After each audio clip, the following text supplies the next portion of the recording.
هذه المرثية كتب كلماتها الشاعر أبو قناص أحمد حميد القعمي، كما يرثي بها رفاقا للدرب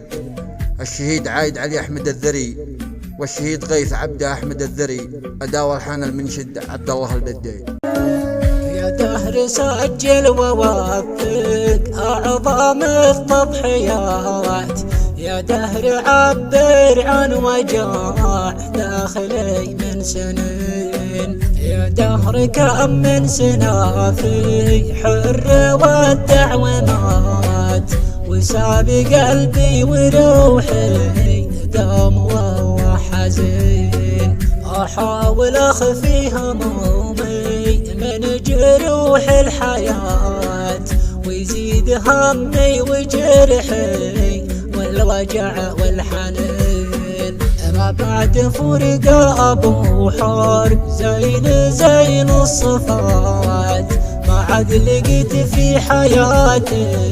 شخص والله أمين، ما بعد هاليوم عايشي والأمل صدق مات، ما بعد عايد علي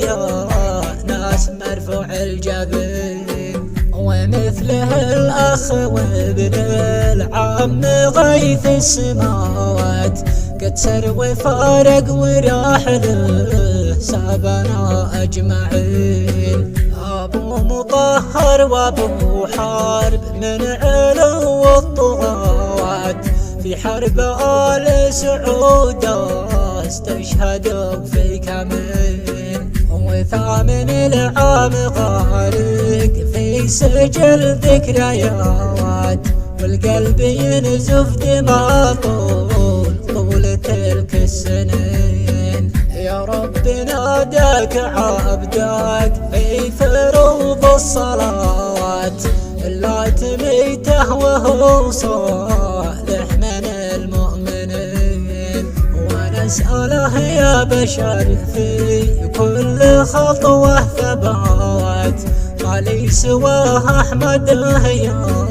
ناس دنيا ودين، أصلا شبعنا عيش بعد الذي صدق مات، ما لي سواك بعدهم يا